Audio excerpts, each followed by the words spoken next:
Madam, এই যে আপনার দুধ।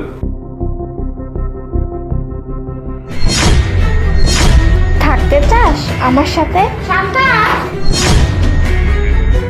ও দুধওয়ালা আসছে, আচ্ছা তুই এক কাজ কর, দুধটা রেখে দে। আর হ্যাঁ, আমি তো বাজারে যাচ্ছি, তোর কি কিছু লাগবে? লাগলে বল, আমি নিয়ে এসে দিব।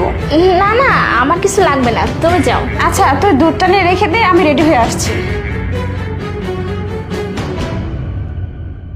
তুই যদি আমার কাছ থেকে মজা নিতে চাস, একটু পরেই আমার ভাবি বাইরে চলে যাবে। আর তুই চাইলে ওই যে ওই পাশটায় দাঁড়িয়ে থাক, ভাবি চলে গেলে আমি তোকে ডেকে নেব। আর তারপরে শুরু হয়ে যাবে আমাদের মজা, বুঝতে পারছিস? দুধটা দিয়ে তারপরে রেখে আসি, আর তুই ওখানে গিয়ে দাঁড়া। ম্যাডাম, আমাকে ডাকবেন তো? হ্যাঁ হ্যাঁ ডাকবো, জানা।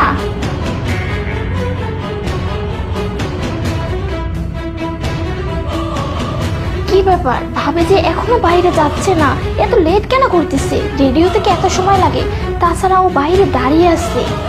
শান্তা, আমি বের হলাম, ঠিক আছে? আচ্ছা সাবধানে যাও। যাই হোক, ভাবি তো চলে গেছে, দুধওয়ালাকে এখন ডেকে নিয়ে আসি। আরে ভাবি তো চলে গেছে, তাড়াতাড়ি আয়।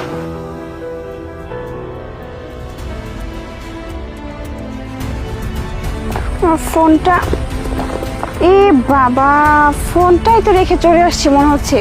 আমি তো কোনো ক্যাশ টাকা নিয়ে আসিনি, সব টাকা তো আমার ফোনের মধ্যেই।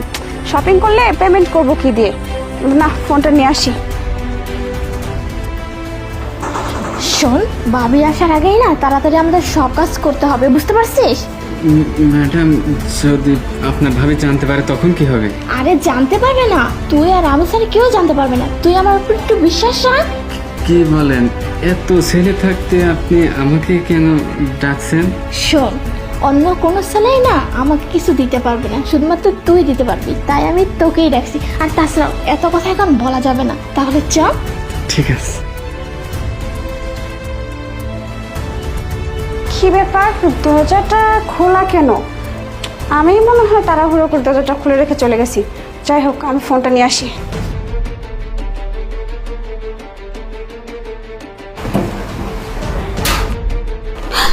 শান্তা! আরে ভাবি, তুমি তুমি না বাজারে গেছিলে? হ্যাঁ, বাজারেই তো গেছিলাম। তুমি এখানে কি করতেছো সেটা দেখতেছি, দাঁড়াও।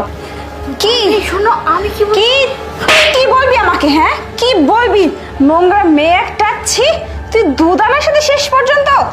আমি যদি ফোনটা ভুল করে রেখে না যেতাম, তাহলে জানতেই পারতাম না যে তোর চরিত্র এতটা নোংরা। ছি! ভাগ্যিস আমি ফোনটা নিতে আসছিলাম, তাই আজকে সবকিছু চোখের সামনে দেখতে পেলাম। এই ছেলে, এই মুহূর্তে বের হয়ে যা।